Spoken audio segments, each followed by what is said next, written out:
Welcome everybody to today's live Q&A focused on equity, the Arts and Disability Associated Plan.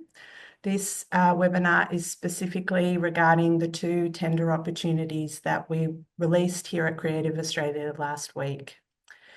My name is Zohar Spatz and I am the Head of Community and Experimental Art Practice at Creative Australia. I am the Jewish granddaughter and descendant of Holocaust survivors who journeyed to the lands of the Wurundjeri people of the Kulin Nation after the Second World War as migrants, refugees, and settlers. I now live, work, and raise my children on the lands of the Turrbal and Yagara peoples, and I would like to acknowledge all elders, past and present, and pay my deepest respects to their enduring connections to their lands, waterways, since time immemorial. This always was and always will be Aboriginal land, and I will continue our collective work to ensure justice, equity, inclusion, and access for all. Thank you again for joining us, and I'd like to take a minute to allow my colleagues here on the line to also introduce themselves. So firstly, Ken, would you like to introduce yourself? Hi everyone, I'm Ken Crouch. I'm the Head of Industry Development at Screen Australia, and I'm calling in from the lands of the Yagal people of the Greater Bundjalung Nation, which is located up near Yamba on the mouth of the mighty Clarence River. I'd like to pay my respects to elders past and present. It's a wonderful bit to be here today to support Creative Australia and the request for tender that they're putting out for these great initiatives as part of the Arts and Disability Associated Plan. Thanks, Soha. Thank you. And Patrick? Thanks, Zohar. Hi, everyone. My name is Patrick McCarthy. My role is Manager of Strategic Initiatives and Engagement here at Creative Australia. I sit within the Creative Workplaces team.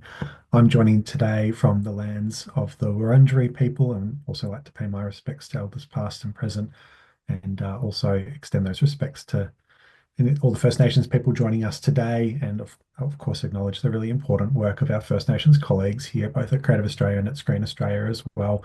Really vital and important work. Absolutely pleased to be joining this session today and look forward to talking to you more a little bit later. Thanks, Zohar. Thanks, Patrick. Thanks, Ken.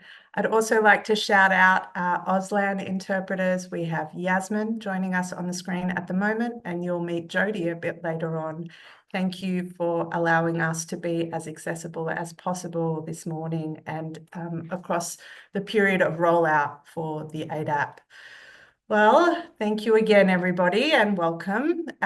We're going to quickly go through some housekeeping, the overview of the session, and then what happens next.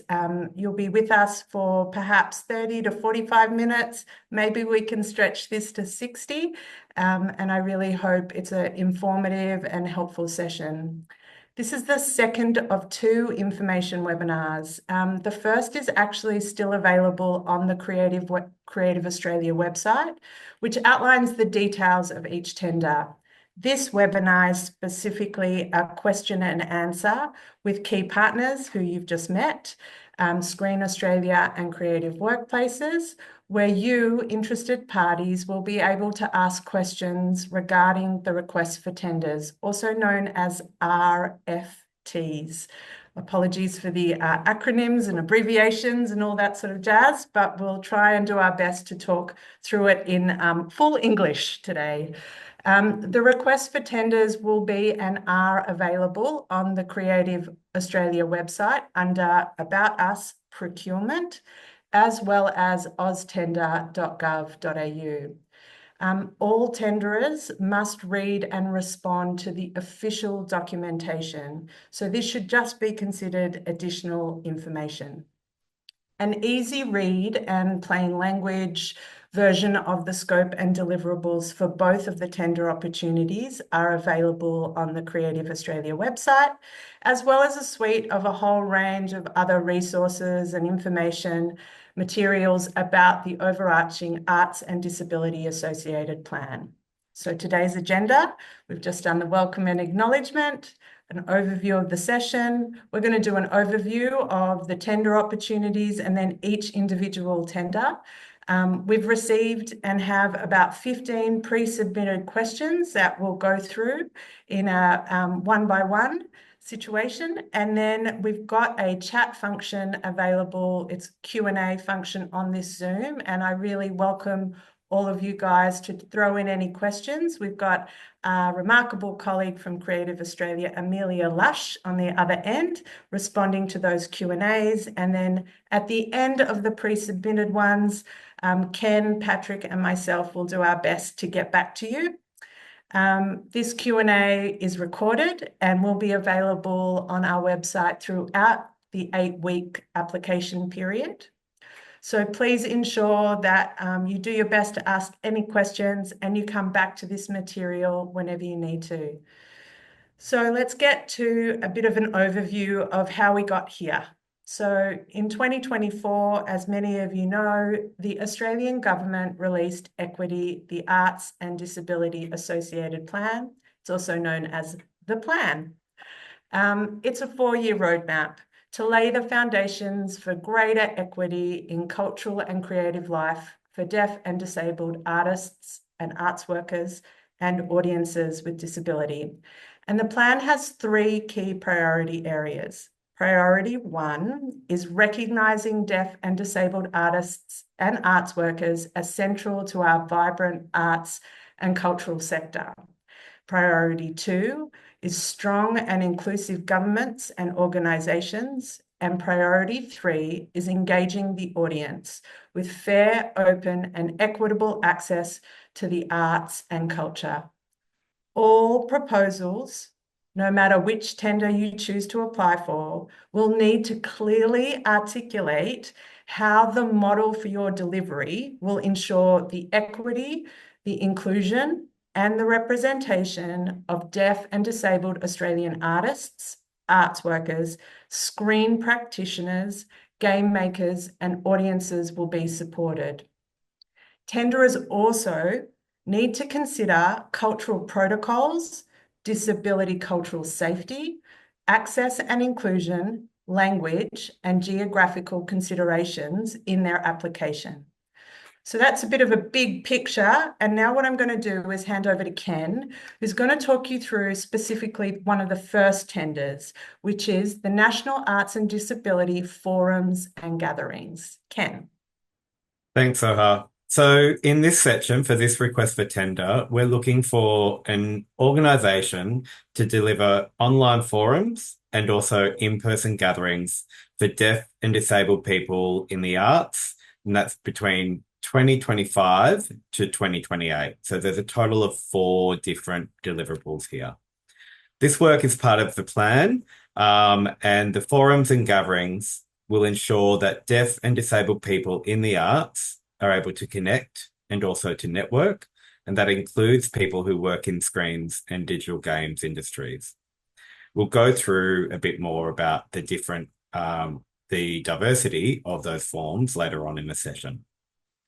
The online forums will be happening in 2025 and in 2027. So that's this year and in 2 years' time. Participants in the online forums will share information about disability-related issues in the arts. The in-person gatherings will actually happen in 2026 and in 2028. And participants will meet in person to share information and discuss improving support for disability and the arts. So in terms of the objectives of the forums and the gatherings, we're wanting participants to share knowledge, skills, and experience, to learn about the needs and opportunities in the disability art sector. We want them to be able to pitch or present work to grow networks and markets. And finally, we want them to be able to discuss how to get more people involved in the arts and disability sector. In terms of delivery, the successful tender will deliver the online forums in 2025 and 2027, as mentioned before. But the forums, and with the forums actually encouraging discussion and information sharing, supporting artistic exchange and networking, but also including relevant content for artists, art workers, producers, presenters, screen practitioners, and also game makers, all online in that forum platform. The successful tender will also be required to deliver in-person events in 2026 and 2028. Those events will be required to happen in the same location, in the same city or town. They will need to meet the participants' accessibility needs.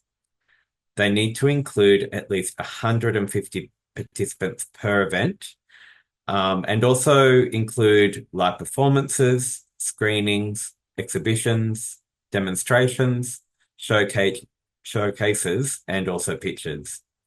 What we're looking for is to be able to encourage artistic and creative exchange, and also support people who are new to the arts and disability sector.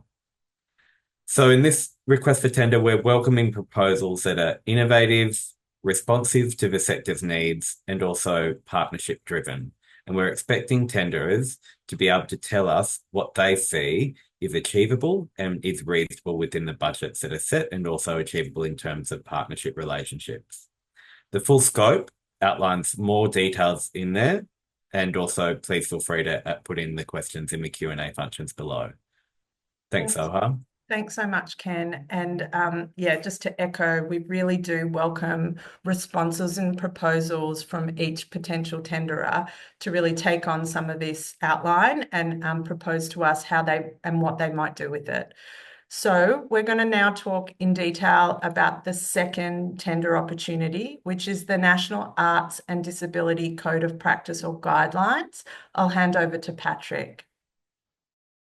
Thanks, Soha, and hi again, everyone. So we're going to talk now a little bit about the tender opportunity around the development of a really exciting project, which is the National Arts and Disability Code of Practice or appropriate guidelines. We use the terms code or guidelines a little bit interchangeably. So if I use either term, it's referring to the same opportunity here. And it may take a slightly different form in terms of the outcome, depending on the advice and guidance of the successful tenderer. So a little bit of context as well, just from my perspective, the Creative Workplaces team, just for anyone who isn't familiar with us, is a relatively new part of Creative Australia as well.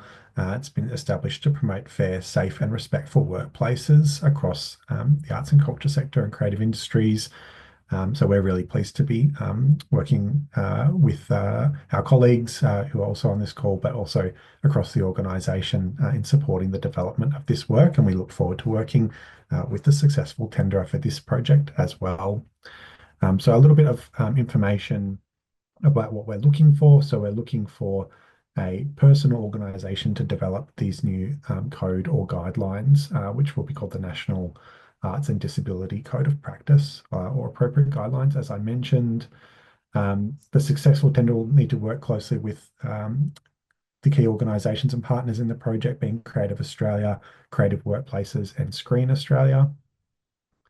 And the code of guidelines will set access and representation expectations of the sector. It's a really important piece of work.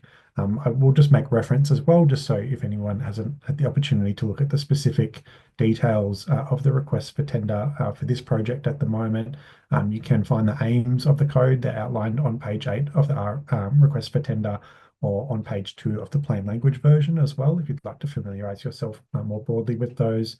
But generally, the objectives of this project are to promote fair, safe and respectful workplaces for deaf and disabled artists and arts workers, to create access and inclusion for audience members, customers, workers and volunteers, to promote best practice for engaging with people who are deaf or have disability, to create accessibility and equity for deaf and disabled artists and workers, to promote ways for organisations to understand and measure their accessibility. So this is around evaluation capability in the sector, around promoting shared referral information for government and other organisations, as well as compliance with legal requirements. And this has a strong intersection with the work of Creative Workplaces as well. So something we're looking forward to working with the successful tenderer on. The project is broken essentially into two key stages, phase 1 to 3, which would be undertaken in the first year of the project, and then a fourth phase, which would be taken over the next 3 years. So year 1 includes project planning, research and consultation, the drafting of the code or guidelines, and the third phase is around development of a monitoring and evaluation plan. The fourth phase of the project, which is years 2 to 4, is optional, involve ongoing stewardship and maintenance of the plan. So that work will be contracted separately, but you can talk about your willingness or interest in doing the whole project or part thereof as per the request for tender. The deliverables, I won't go into in depth now, but they are outlined in the request for tender on page 10 of that document or on page 5 of the plain language version. Of course, these are also communicated in a slightly different way in the easy read version as well. And you'll see that those deliverables are broken down against those project phases that I mentioned just before. There's some information about the budget allocation, so it's good to familiarize yourself with that as well. We can answer any questions you might have about that today. And also really key information, excuse me, around what you need to submit as well. And one thing I just do want to emphasize, because it's important, we've tried to make this manageable in the design of the application, is just to make note of where we're asking for outlines of things rather than a full plan. And so we don't expect you to go and do all of the work while you're making a submission for this tender opportunity, but we just want to get a sense of what your approach would be as an individual organisation, and emphasising some of those key considerations that Zohar mentioned at the top around embedding equity and accessibility into this project. There is also some criteria listed on page 14 as well that we use to assess. It's also always good to familiarise yourself with those, but again, I'm going to detail on that now. So hopefully that provides a bit of information and context, but really there's a range of things that we're hoping to get out of this project, some principles informing the guidelines, the development of resources, some how-to guides that will just help practically for the sector to do this work well.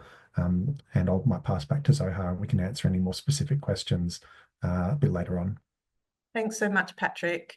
And I think, as I said earlier, and Ken said it, and so has Patrick, this is a real opportunity for you guys as potential tenderers to come back to us and within your project plans and your applications to really articulate what your priorities, but what you believe the priorities are, and how you might go about your project plan in ensuring that we can deliver the best outcomes for the sector in both the forum and gatherings context, as well as the code of practice and guidelines. So as I said earlier at the top, I've got about 15 pre-submitted questions, and I'm noting that some are starting to come through on the chat. So I'm going to go through each of these.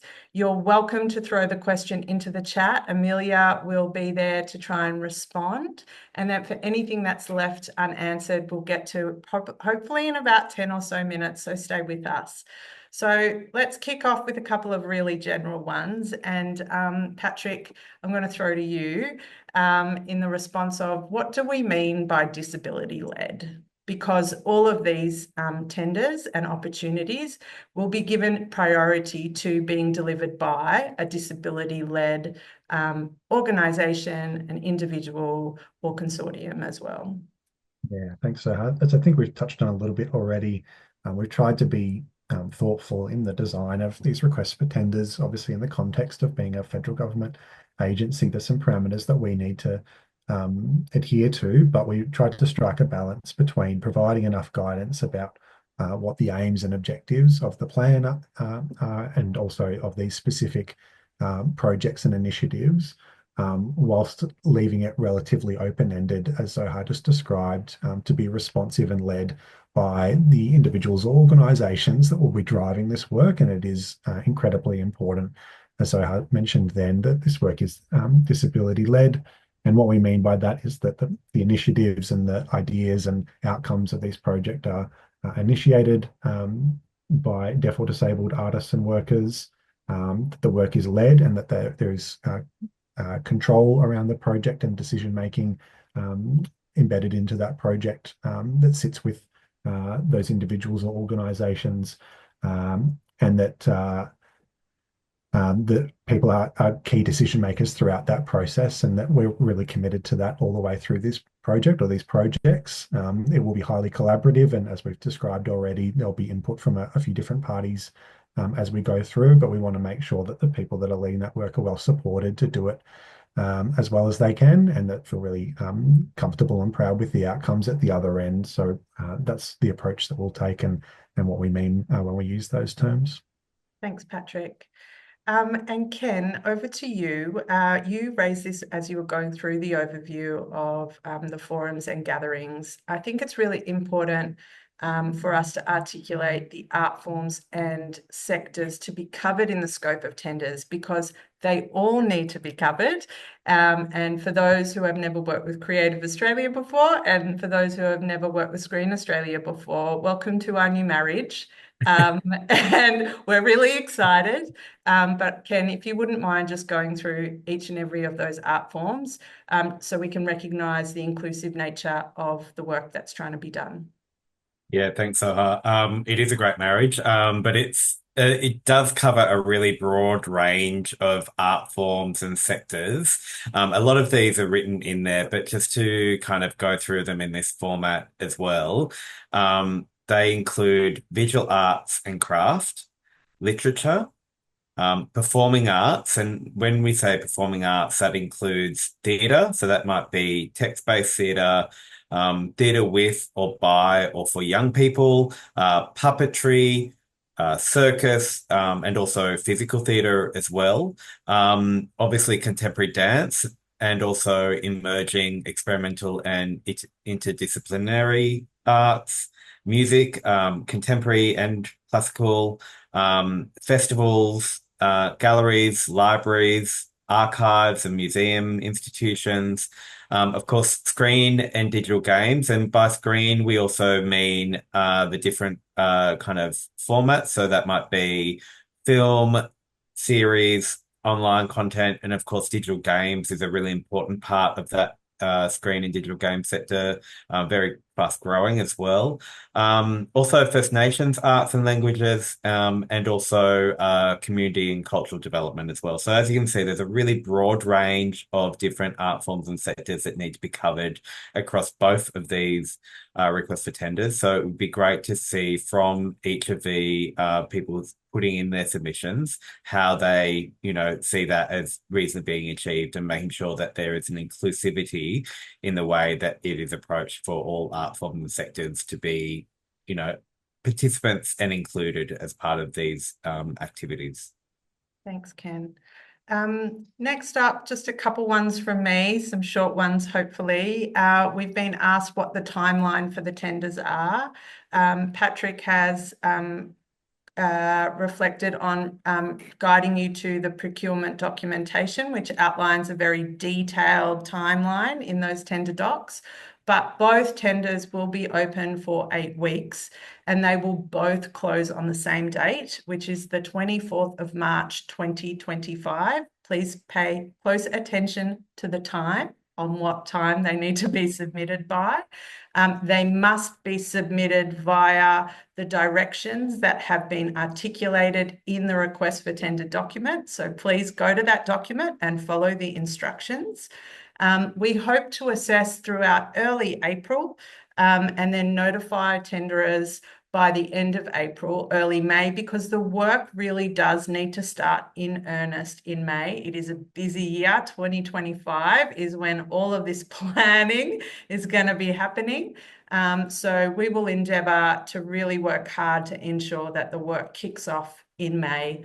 And who can you speak to if you have any further questions outside of accessing any of the additional information on the website? You will need to send any questions to the request for tender email with the name of the tender and the tender number in the title of the email, or the subject header of the email, to tenders, TENDERS, @creative.gov.au.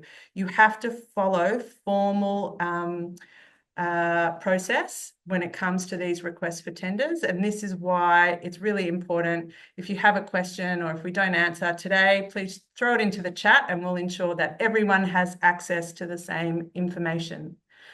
Okay, Patrick spoke a little bit of the phases of work relating to the tender of the code of conduct or the guidelines. And we received a couple of questions about the phases of work, including, and I know, Patrick, you've actually answered some of these questions, but I'm just going to work through them and then give you time to broaden the answer. But can the applicants just apply for 1, 2, and 3 and not phase 4, which is the actual ongoing maintenance of the code? And sort of ask, because it's hard to know what phase 4 might look like. It may very well be hard to pull together a full plan. So how much detail, if you do show interest or you have a bit of an idea about phase 4, how might tenderers go about responding to the phases of work in their application, Patrick? Thanks, Sahar. It's a good question. And yes, you can absolutely apply to deliver phases 1 to 3 and not phase 4. So just a reminder that that fourth phase is really about ongoing monitoring and evaluation of the code or guidelines once that they have been released and are in the sector. So some people may have preferences about being attached to the project the whole way through. Others might be more interested in just delivering those first 3 phases through the course of 2025 and then handing the evaluation over to somebody else. And either way is totally fine. We're interested in how different people might approach the work. Certainly, phase 3 of the work will be in part designing how phase 4 will be done.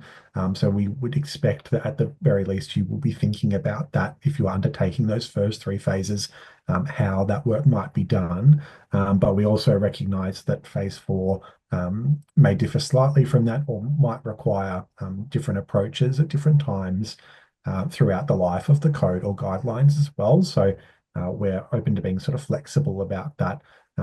So I think at the very least we need applicants to be considering how the work will be monitored and evaluated in regards to how it's designed, so that we can be thinking about that from the beginning as it's good practice. But we don't need you to be making sort of definitive decisions around how that will be done at this point, certainly in application phase as well. That's something that will evolve throughout the life of the project.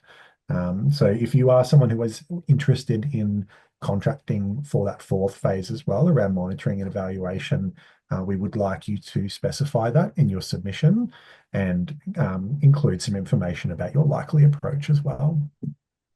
Patrick. Another question that came through, just a quick and easy one to give Patrick a chance to have a glass of water and a breath, is just a question around the need for what are the kinds of licenses or accreditation for the tenderer to have. At this point, it's simply the appropriate insurances, so PLI insurance. But perhaps if there's anything else that comes up, we can ensure over the course of the actual rollout of whether it be the forums and gatherings or in fact phase 4 of the code of practice, whether or not there are any additional requirements, we'll work to ensure that we keep you up to date about what those are. So we're looking at the next question around the code, and the question that's come through is asking us specifically around on page 8 of the tender. Creative Australia and Screen Australia will have the code and the resources, guidelines available on their website, and I dare say creative workplaces as well.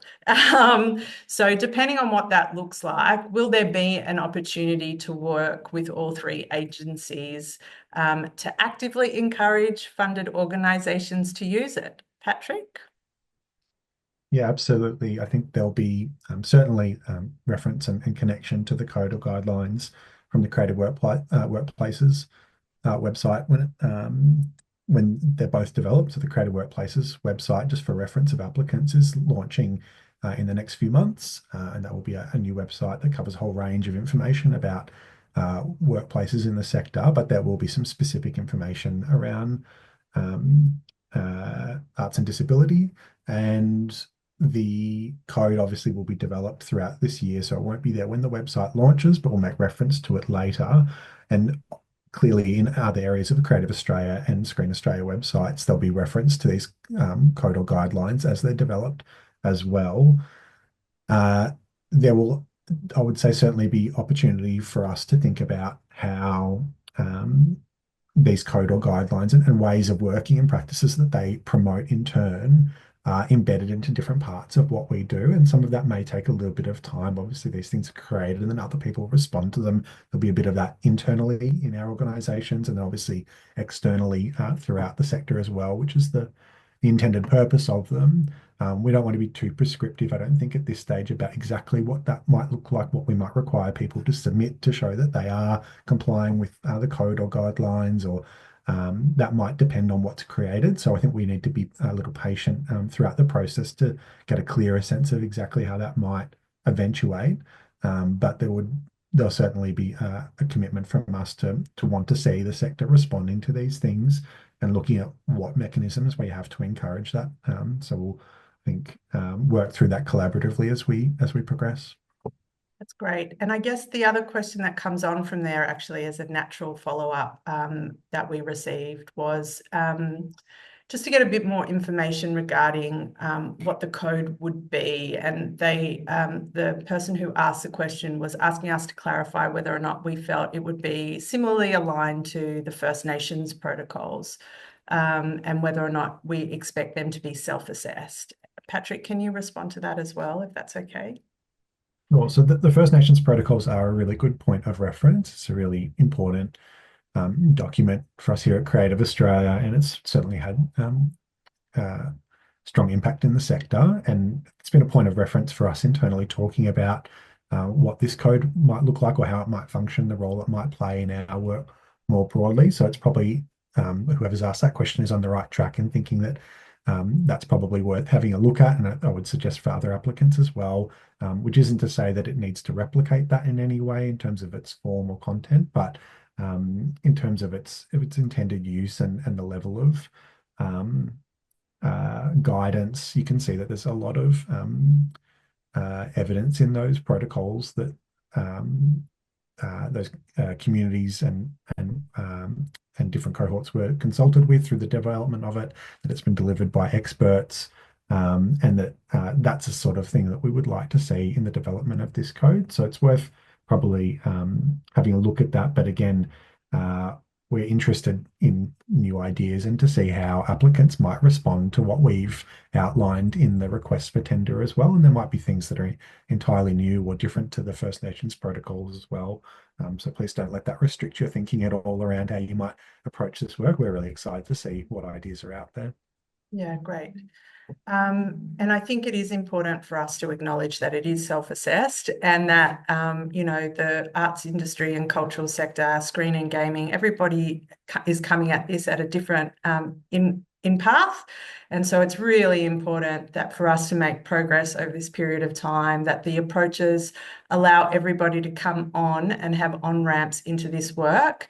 And we're all working towards the same end goal. So it will be incredibly important if you are interested in any or all of these opportunities, if there's a particular part of the sector that you don't necessarily have a deep understanding of, please reach out and find yourself some partners or people who do have access to those parts of the industry who will be able to actively come with you on this journey and potentially actively participate as a partner in this tender, or of course offer you some really important and essential understanding of where the screen industry might be at, or where the gaming industry or the performing arts industry is, because we will all be working towards the same end goal, as I said, but we are all starting at very different positions. Another really important question that's come through, both in a submitted question, but I can also see it here in the chat, in the question and answer, which was around the timelines. The person generously in the chat has spoken about, in consideration of CRIP time and access for disabled folks and disability-led orgs. When I spoke earlier about the timeframes from May till the end of 2025, it is tight. The timeline is tight for us to deliver. And the question really is around, is there flexibility to adjust the months within the project? And I'd really welcome you as tenderers to outline the best approach.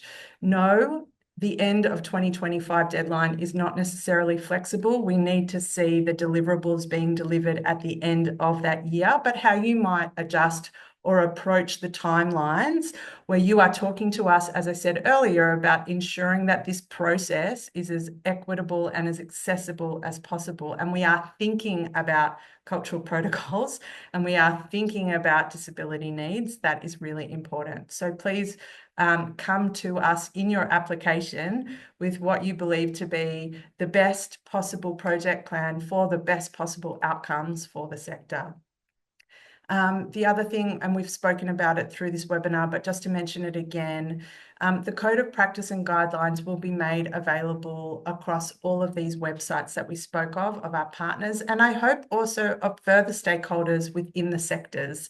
So people who are already actively in this space, whether they be peak bodies, the new National Disability Art Services, critical players in the screen and gaming industries, we need to ensure that access to these, in particular these codes, but also access to the forum and gatherings, are made as easily available to as many people as possible, so everybody has access to the same information. I've got a couple of budget questions, which I'm going to throw to Ken. The first one, I'm so sorry, it's so quick and easy, but it's around we had a question come in from a potential vendor or tenderer asking whether or not the $100,000 allocated to the development of the Code of Practice would be going directly to the vendor as a fee, or whether or not we're expecting that money to move across other stakeholders. And Ken, if you wouldn't mind just confirming, that would be great. Yeah, no, that's correct. It's a yes on that one, and all payments will actually be going directly to the successful tenderer. Yeah, great. And then very quickly, with respect to that question kind of came from a place around consultation and the kind of number of stakeholders that we might need to be identifying and making available for consultation over specifically, I believe, the Code of Practice or Guidelines.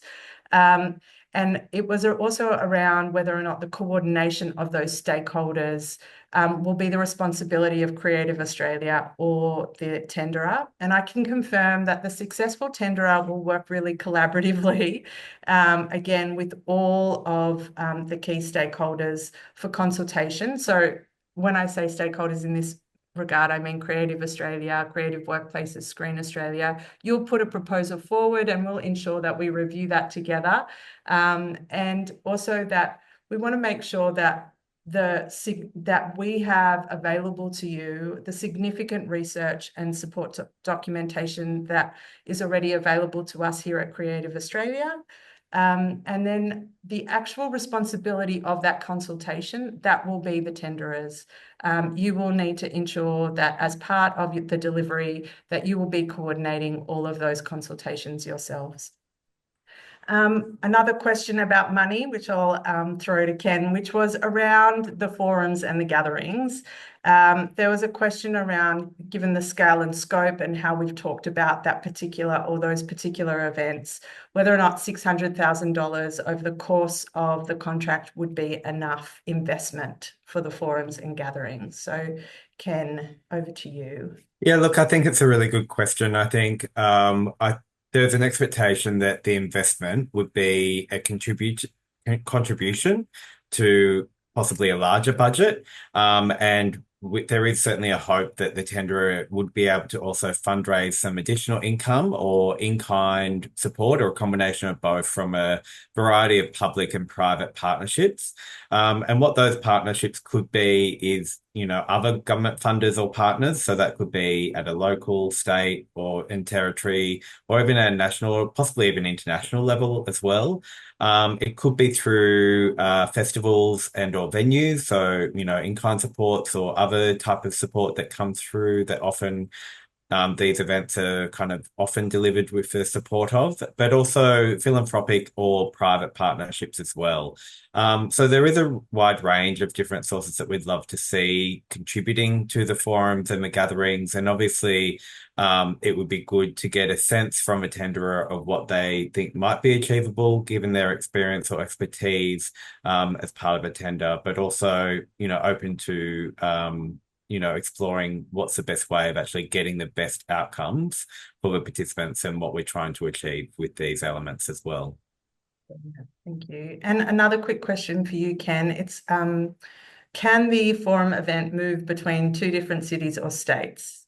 Yeah, no, the request for tender document does actually say that each edition of the forum needs to be in the same location, so either the same city or town. And so that's the first one that's in 2026 and also the second one in 2028. And that's a requirement to be held in the same city each year. Thanks. And I can see Liz has sort of asked a similar line of questioning in the chat. And specifically, that decision is to ensure the best possible success for the event itself. We all know how complicated and how many moving pieces it takes to successfully deliver an event once. I think it's incredibly imperative for the deliverer to be able to deliver an event like this at least twice, so the event can sing in its second edition. I also think it will assist the broader sector in understanding exactly what the scale and the scope of that particular event is, how to manage their calendar, how to manage their visits and prepare themselves for the second event. And for all of the partners that need to come on board to really come on board properly and support the event being successful. The forums themselves, and that is the gatherings, that's the in-person event. The forum, as you can see from the request for tender, that's not necessarily one singular online activity per year. That is a suite of activities, and they can occur at any place. Obviously, online is the place to be, but by integrating representation across this very vast, wide-ranging continent. And also to acknowledge with respect to digital or hybrid, the expectation as articulated in the request for tender is that the in-person gatherings will have a hybrid option, and that whoever is successful delivering it will also ensure that people who aren't able to attend have access to the event itself. So whilst we are saying in person, the expectation is that it will still be hybrid and there'll be online activities available for those who couldn't make it. I also just quickly, whilst it hasn't been raised in the chat, I just want to quickly talk about something that hasn't been discussed yet, and then we'll get to the questions remaining in the chat, which is the Implementation Advisory Group. So obviously, if you were to read the request for tender for the Code of Practice, you'll have seen that not only will this Code of Practice being developed in collaboration with Creative Australia, Creative Workplaces and Screen Australia, but there's a note in there about the Implementation Advisory Group.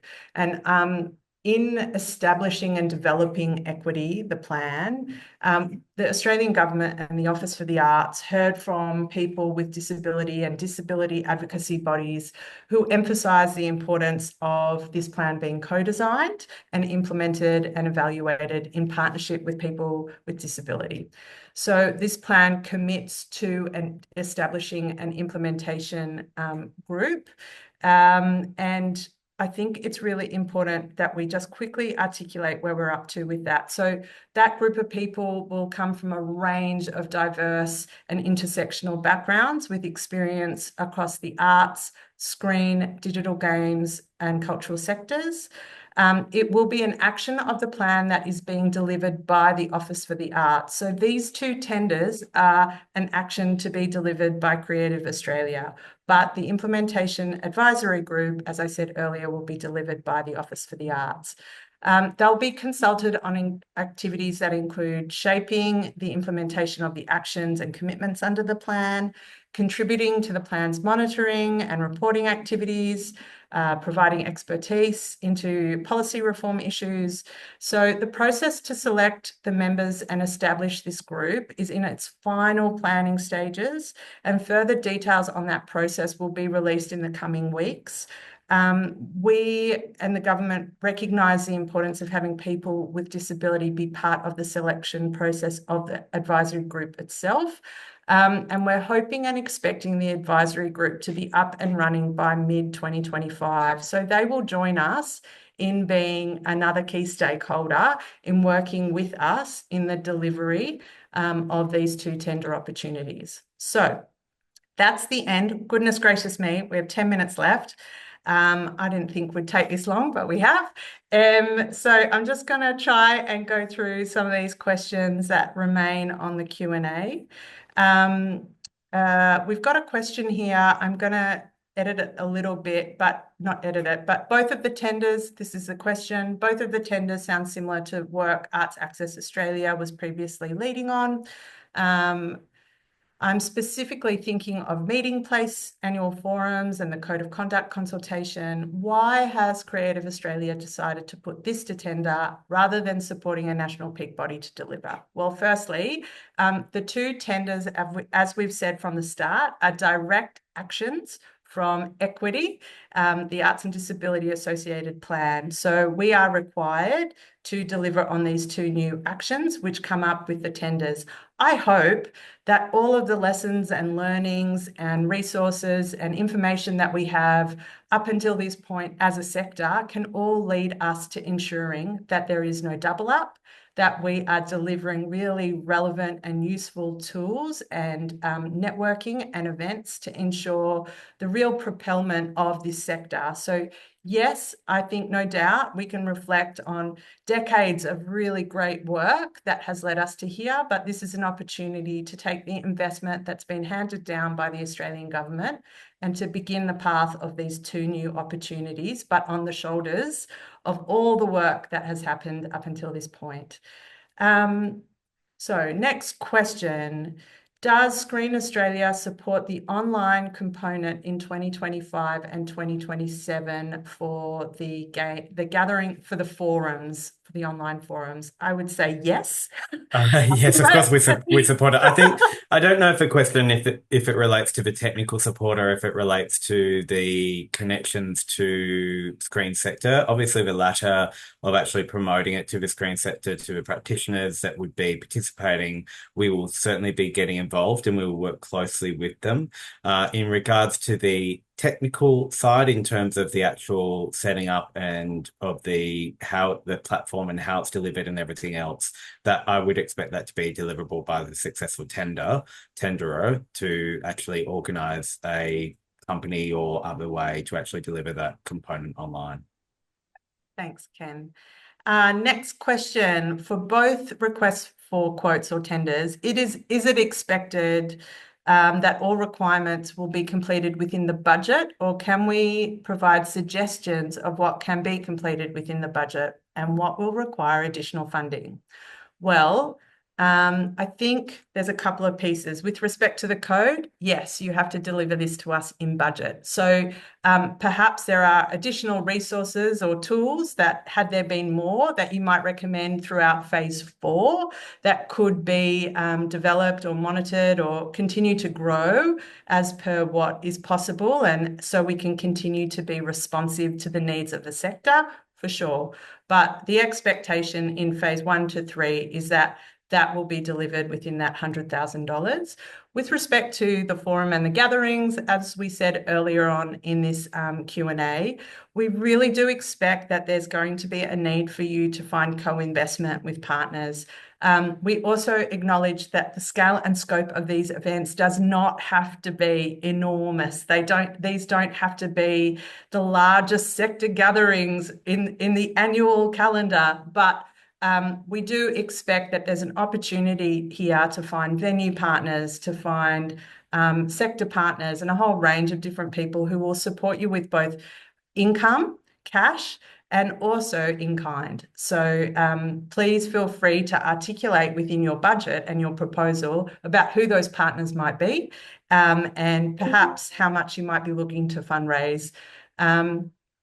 on to the next question. If the admin side of the project is completed by someone who does not have does not acquire a disability, but consults with a large cohort of people with disability to deliver the project, does this count as a disability lead? Well, I think we've articulated exactly how we see a disability-led project being. You can refer back to how Patrick articulated it right at the top of this session, but these projects will be given priority to disability-led proposals. And into the next question, can you please confirm if the requirement for the gathering to occur in the same location applies to online forums too? I think I answered that earlier. No, you can do online forums wherever you like. We really encourage you to highlight regional and remote Australia and this continent is vast. There's very different needs. This sector is wide-ranging too. So I feel like the online component and those forums are a real opportunity for you to really shine a light on all the remarkable work that's being done across the country in this space, and to really build up that opportunity, information share and network between deaf and disabled practitioners, but also start to build a really cohesive allyship of organisations and individuals who want to come on that journey. We have got 3 minutes left and we nailed the timing, and I'm very proud of us. Well done, everybody, including Jodie smashing it with the interpretation. So just again, next steps. So please, if you are a genuine and interested party who would like to tender, make sure that you follow the proper procurement instructions as per outlined in the tender documentation. This should be considered additional material.